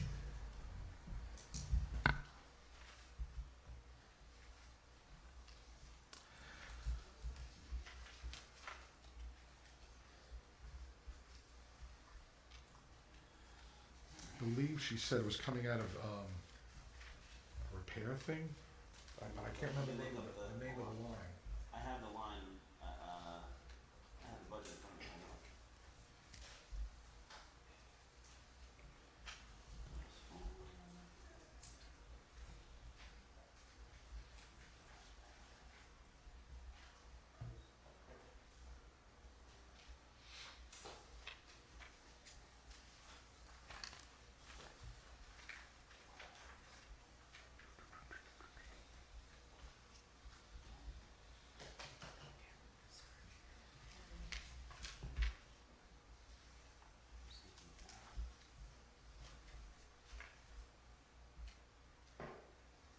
I don't.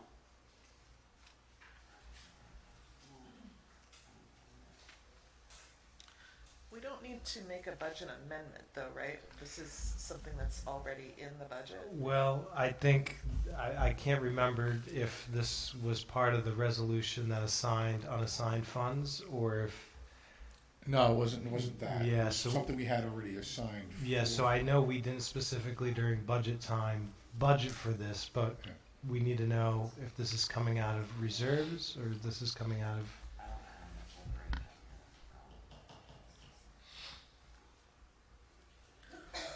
I mean, I can only guess the line number I've got 3 in front of me that I could guess one, but I don't think that that's the proper thing to do. No. We want to just put it off till the May 1st meeting, we'll just approve it then, we'll have the proper line item Can for we it. do it, what is that term? Nunc pro tunc. Nunc pro tunc? Can we do that? Because we really want to get those up there so we can start. If we have to, what if we just say that, we can say something generic about using an existing budget line, and if you need to amend the budget, then you would need to go back and I amend the know it's budget. not an amendment. But if it's I don't know what you're comfortable with. Is it part of the recreation budget? No. No. No. This was out of I think she identified the repair type of thing.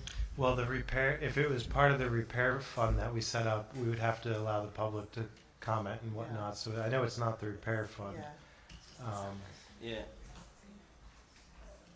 Okay, so can we shuffle this to the end of the agenda, because Mary's texting Melanie to see if Okay, she can let's get do that, it. right? Let's So- hold that off until Yeah. later. Yeah, so let's just, I'll make a motion that we table this to the end of the meeting.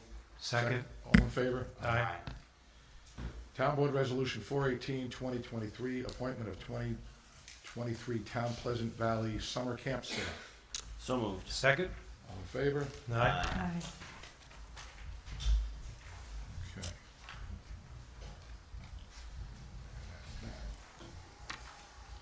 Old business discussion, moving forward, seeing that we have the cameras, the mill site, signs, all the signage. Yeah, so I've been working on the signage, and it's kind of turned into a bigger thing than, I have the verbiage, and I have what we wanted to add, but then when you go down to the park, it's like over the years, it started with one sign, then another board decided you can't roller skate or skateboard, so then they added another sign, and then there's another sign added about something else, so I've had a couple residents go down there and take a look and see what they think, if we should be maybe taking all the signs and putting them into one, or whatnot, and it seemed, so there's 2 big white signs up there, so I think we can keep those and maybe just add our verbiage with a little sign below it and get rid of all the other stuff. But there's also a sign over at Bauer that actually says pretty much what Warren had told us to do. So we could also, the other option is just recreate that sign for Bauer, for the mill site, and put that up. So I wasn't sure if the town board wanted me to just make a small sign and add it to all the other signs, or if you wanted me to redesign all the signs that are there and get it all on one. Because we kind of were just talking about putting one extra little sign up, but Personally, I think we gotta go in for the whole thing and put as many little signs in their faces as possible, especially about, you know, if you'll be fined X amount of dollars, if you are caught doing any of these things. so you want me to add another sign? Okay. I just wanted to make sure before I started. Whatever we legally need to do to make sure that if we do catch somebody doing something, we can actually prosecute and get reimbursed for the town. Okay. That, whatever that is, I don't care. So, Okay. and then we gotta work on lights, what we're gonna do, with lighting that park up, and And that's something where we have to decide, how many lights do we want? Where do we want them? There are no fixtures in place, so if we're looking at hardwired lights, we are looking at a pretty good expenditure for fixtures and for running wire, obviously. The alternative is like solar LED lights. I've been doing some checking and I'm hearing a lot about them not being dependable, the solar panels not lasting very long, and the light's no good if it doesn't work. so we have hard wiring up there, so it wouldn't be that difficult to hardwire We something. can tie in what's We could tie in what's there, so we should really identify how many we need and where, okay? Yeah. Let's make a trip sooner rather than later. Okay. So we heard back from the bookkeeper, the money for the cameras was part of the money that we earmarked. So we would have to hold a special meeting in order to budget for it. It's not budgeted, It's not budgeted. unfortunately. I mean, we could just do an 8 o'clock meeting, we could just get the resolution together and just do it at the end of the week. We're gonna have to do that. Yeah, This I mean, has to I- get going. Yeah, no, I mean, I agree with you, but we just gotta do, so, do you wanna do one on Thursday morning, Friday morning? We can't do Thursday morning or Friday morning because we have court, jury selection here. You wanna do Wednesday morning? Wednesday morning I can do, you Wednesday, only need, right? you only need 3. I'll make a motion, we hold a special meeting Wednesday morning at 8 AM for the purpose of approving the camera contract for the mill site. I second it. All in favor? Aye. Hi, I won't be here. I'm out of town, but that's perfectly fine. Well, got as you. long as we have a quorum, we're Yeah. okay. 8 AM Wednesday. So we need a resolution, a budget modification, so we'll Yep. need those numbers from Melanie. All right. Can I pipe in? I'm just thinking about the sign. And I used to be a public defender when I first started practice, so I have some criminal experience. If you're talking about a multitude of signs that specify prohibited activities within the park, I would prefer if they were all on one sign. Because I don't want a violator to claim that they were confused by the signage, because if you ever go to try to park in New York City and try to read the parking signs in New York, you know, they have on one corner 15 different signs. I think it would be better to have all the signs, all the notifications about prohibited activity on one sign, so there's only one place you have to look, and don't leave it open to some clever defense attorney criminal. claiming he couldn't see the sign. So if the town board's okay with me doing that process and whatnot, I will do that. I just need okay from you guys. I would have no problem with, but wouldn't we need a separate sign stating the, prohibited by law if you do certain things? Now, So if you we're look talking up- about prohibiting activities which we don't want happening in the park, but what about breaking or destroying or anything like that? So if you look at Bauer Park, there's a big sign, and one of the lines says something, I'm just doing this off the top of my head, but it says something along the lines of, the Dutchess County Sheriff's will be contacted and the town will prosecute to the Okay. furthest whatever. That line is all in there, that if you break these rules, they're gonna call the sheriffs and the town's gonna prosecute you. Yeah, I think all the prohibited activities that could result in criminal prosecution, separate and apart from other things about restricting the use of the park, should be on one side, prominently located. All right, Okay, so I'll rethink that and then have a design for you guys hopefully at the next so meeting. here's my next question. There is like 2 entrances to that property. Yeah, so there's already, Fence? they already have the multiple signs divided into Okay. 2 sections. So Okay. it's just taking all those signs and putting them in one side. All right. Okay. And Community Garden Field 2 MOU. Yeah, we don't need that We don't now need that that we no more, passed right? the. So that's already taken care of. Old business resolutions. John,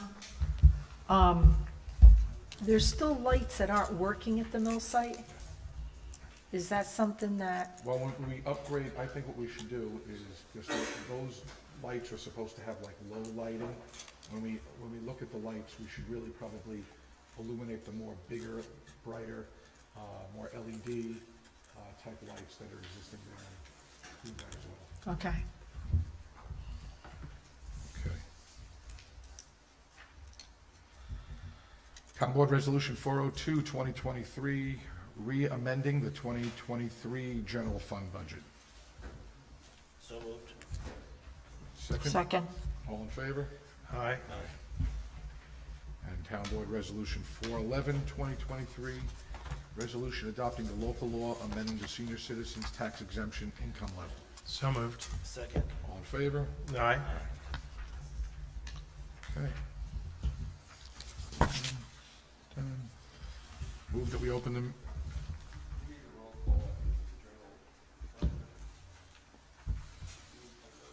Why? Okay. Move to open the meeting to the public. So moved. All in favor? Aye.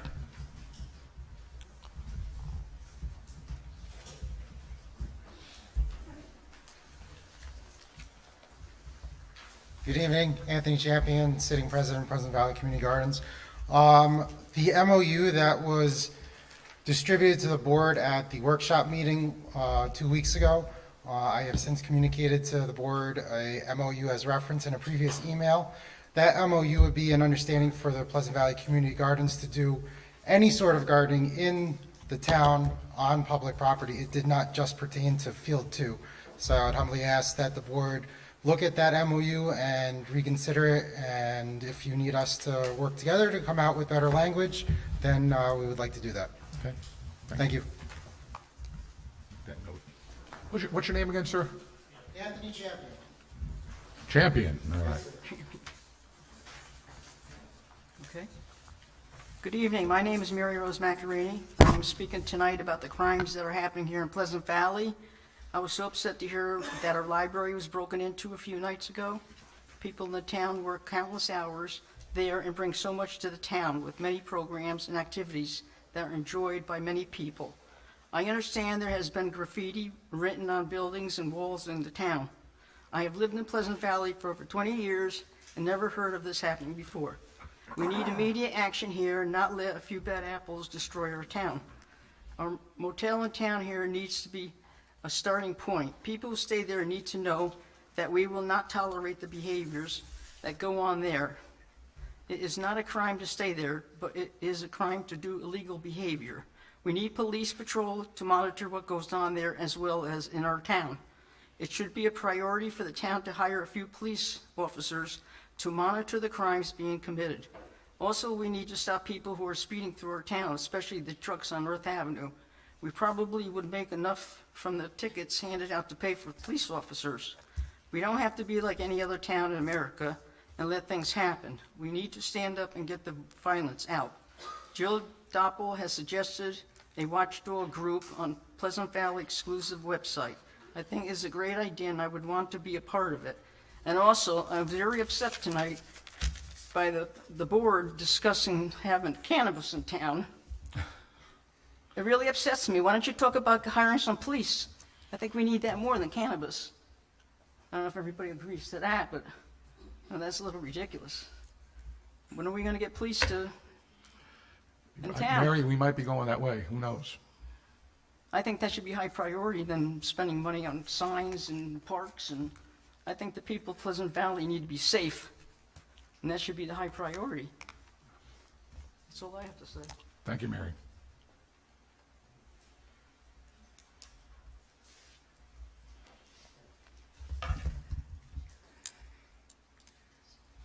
Carol Campbell, 122 Marshall. Thank you to the board members for opening up the meeting before the, to town board agenda items. Councilman Reifenberg, I wanted to let you know that I saw a sign in Fishkill on Route 52 advertising a public hearing. Fantastic. It was very easy to see. Even I, as not a resident of Fishkill, was able to see that. I think that should be pursued. The other thing I'd like to talk about tonight is Peckham Industries. On April 13th, I hand-delivered a letter to Mr. John Fumo, who was recently appointed zoning administrator by Resolution 407/2023, regarding questions I had about the appearance of building taking place at Peckham Industries, site 410 North Avenue. I've not heard from Mr. Fumo or members of the town board regarding my concerns, but Councilman Reifenberg did acknowledge receipt of my email. Thank you. As I informed you on April 12th, I stopped to look at the Peckham Industries site and witnessed a number of large fabrication pieces of some sort lying on the ground. On April 16th, I went back to 410 North Avenue and observed what looked like a very large black circular tube on top of a flatbed trailer. I make note that the Peckham Materials Corp. Came before the planning board in September, October, and November of 2018 for a mixer drum upgrade project, and stated that this was a continuation of plant and overall facility upgrades initiated in 2017. My observations of the site led me to question whether Peckham is either adding onto a structure or building a new one, which would require a site plan revision and the issuance of a building permit. It appears to me they're building something, and if they're doing so without a building permit, a stop work order should be issued. My question to the board is, what makes Peckham different from any other properties in town that are required to obtain a building permit? I personally know of a few properties that were given stop work orders. Thank you for your time and attention, and I look forward to hearing from somebody on what's going on, especially since they seem to be moving forward. Thank you. Thank you.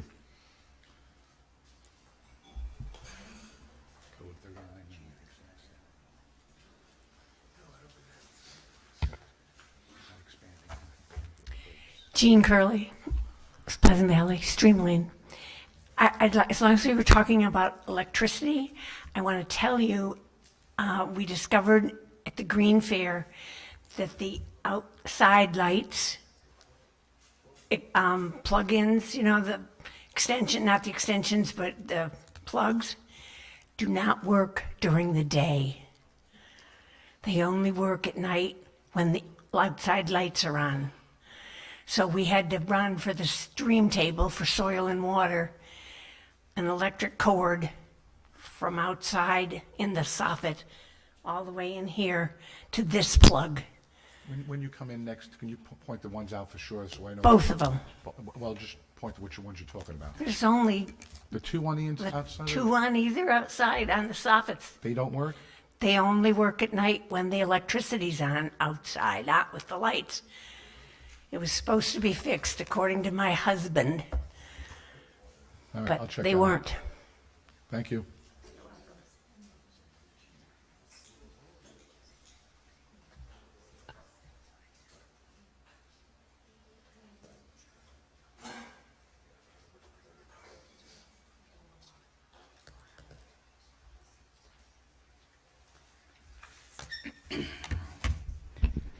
Gary Veer, South Point Turnpike. I would like to start off and add just a little to the town clerk's comments on Jean Van Leuven. I was on the town board with her, and I served as supervisor when she took over as town clerk. You couldn't find a more honest, caring, loving person for everybody in town. Sorry this gets to me. I have known them quite a long time. Her daughter used to work in my pharmacy. Johnny would stop by the store because he was the head man at Carl Amer's farm for years. And they did everything for the family, and Jean was totally involved in Pleasant Valley and never thought twice about helping, and I'm going to miss her. Thank you. Thank you for the kind Now, words.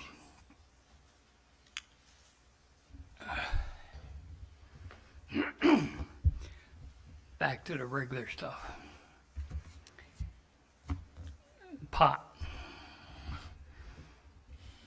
I spoke at when you had nicely passed a resolution not to do it.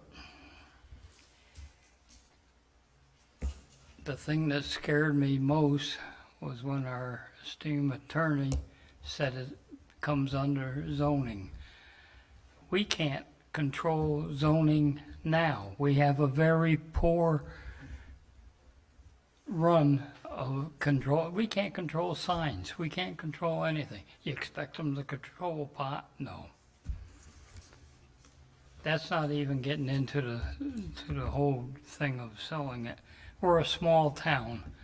I don't think a permit would even be issued for this town. And I certainly hope that we don't allow it. Now, ARPA is what I was thinking about before. I'm not sure if this is true, but I think you have to spend that money. John's shaking his head.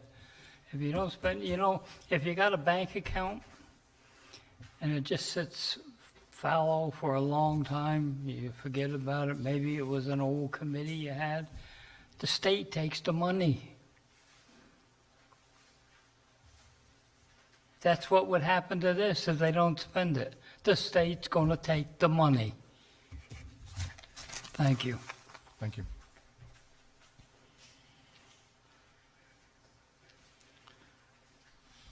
Anyone else?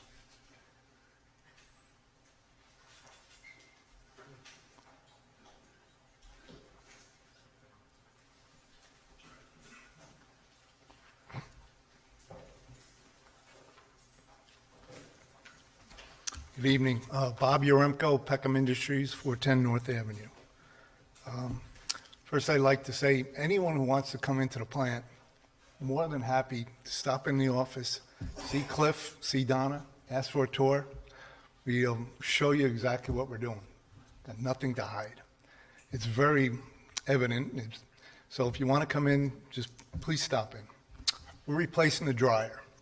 The dryer, its function is basically to take sand and stone and drive the moisture out. Making hot mix asphalt, very simple process. You take sand, stone, and asphalt, and you combine them together.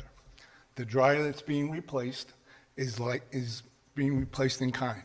Same size, same length, same diameter. It was put in 1989, so as you can imagine, it's kind of worn. We take the winter, we shut down, we replace equipment. Dryer is just a big piece of equipment. We've got a crane out there lifting it in place. It'll be done in a couple days. The yellow equipment is ductwork. Same thing. That takes emissions, dust from the dryer, puts it into our bag house, and cleans the air, so we're not emitting dust. It's replacement in kind. Again, we're replacing equipment.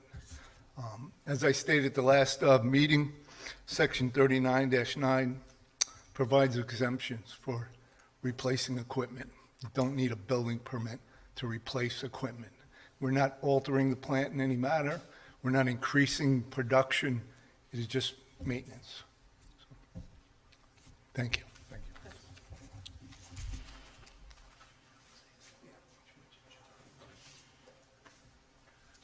you. Good evening. Dave Colarusso, Peckham Materials. I'm the regional facilities manager there. Just to address your concerns earlier about Inspector Fumo, he did visit our site on Friday. I gave him a tour of the site. He took pictures. He did understand some of the concerns of the neighbors and the community members. He didn't see anything wrong at that time. I explained to him what we were doing. We were taking out a dryer and our primary dust collector and replacing them with exact same equipment. So he did come on site, and as far as I understand, he did not see anything wrong. Thank you. And for the record, we passed a resolution basically giving our building inspector temporary authority to sign to keep things moving and in emergencies only.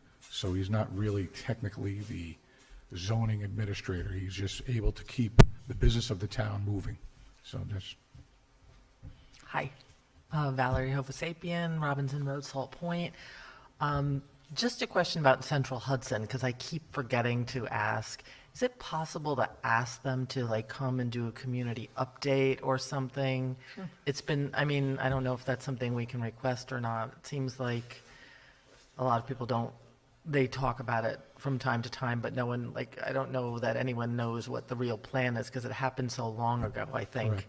And now the work is getting done, and they're putting the roads in and the heavy equipment and stringing the lines. You mean Transco, not Transco. not Central Hudson. It's Transco. That's Transco? Yeah, it's a different. Okay, that's what I mean. different Yeah, beast. that's what I mean. Transco, gotcha. I just We can assumed. certainly do that for you. Okay, No thank you. problem.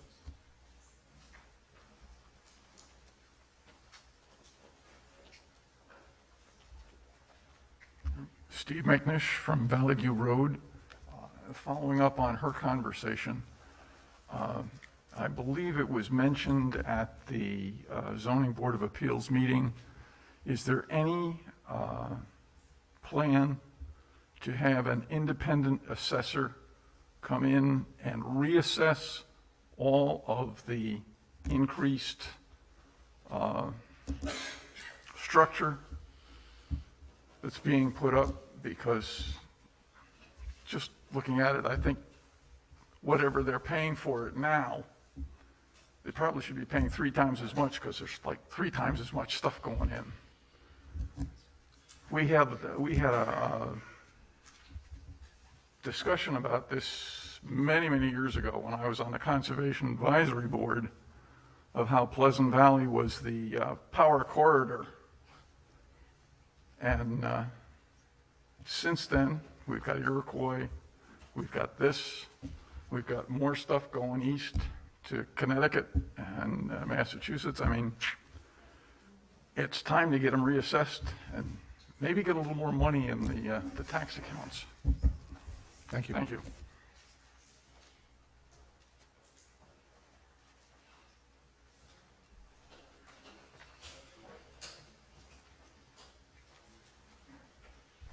Greg Straley, Pleasant Valley, New York.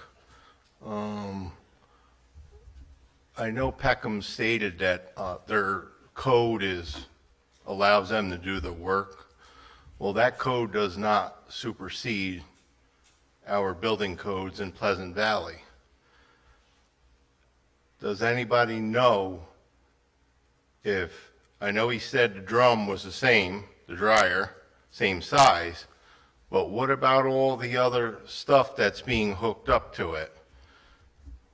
Is that all the same size?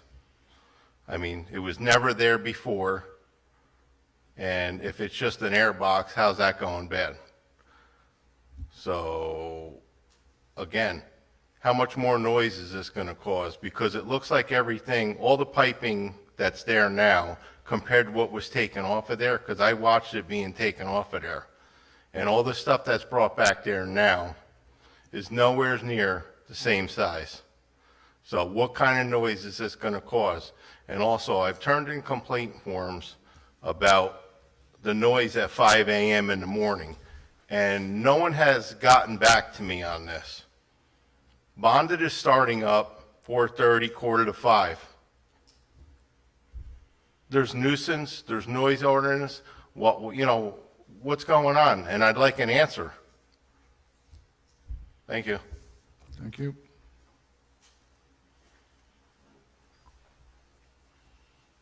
Anyone else? Not seeing any. I move to close the meeting to the public. Second. All in favor? Aye.